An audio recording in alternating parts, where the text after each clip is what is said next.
Bartholomew of the Better Business Bureau here to tell us about a scam that is going on. This is one of the more well-known scams, yet people continue to fall for it. Tell us, it's the IRS scam. The IRS scam, it's been around now for 3 years, and it's preys on people's lack of understanding of how the IRS works, and then adds a little fear factor in there.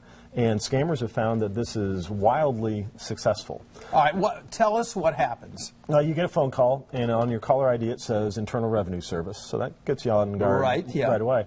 You answer the phone, and they very aggressive, very quickly, that you've got this delinquent balance due to the IRS. The time has come. All bets are off now. We've given you every chance to pay this.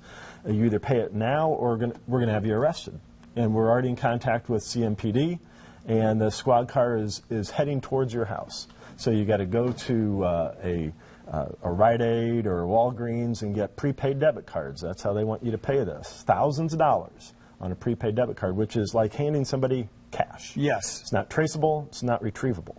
So it gets people, all demographics have gotten taken on this. Doctors, lawyers, ministers, professional football players, you name it, they've fallen victim to this scam. So what do you do? Well, first there's some good news.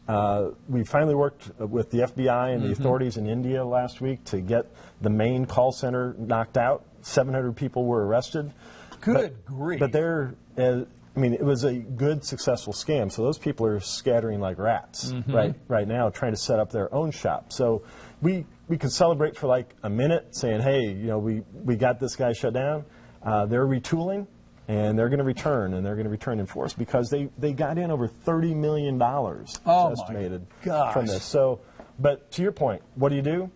If somebody calls you and they say they're from the IRS, they're not. The IRS isn't going to call you. If they call you and it says Charlotte Police and that you owe this debt, they're not debt collectors. They're the police. So feel free to hang up. I know it sounds crazy. I'm hanging up on the IRS or I'm hanging up on the Charlotte Police.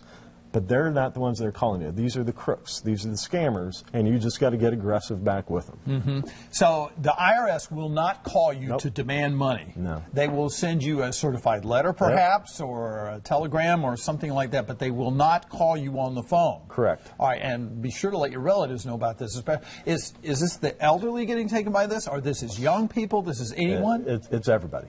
Everybody. Anybody that has that pays taxes is vulnerable to the scam, and now they've switched it. Now that the rats are running, and now they're calling saying that they're with the clerk of the courts and you missed jury duty, and your contempt charges have been filed. Unless you pay this fine, you're going to be arrested. Filed with contempt. Very few times can I think of any company or any organization, particularly a governmental body, the IRS, the local, that will call you on the phone and demand money. It's always a letter, isn't it? Exactly. That's not how they legitimately do business. So that's the big tell right there, that you can be on guard right then that these are the crooks. These are the scammers calling me, because even if caller ID says that, and even if they give you a badge number and everything else, they are crooks.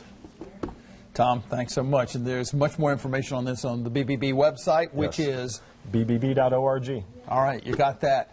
All right, 8:44 the time, 16 minutes before 9 o'clock.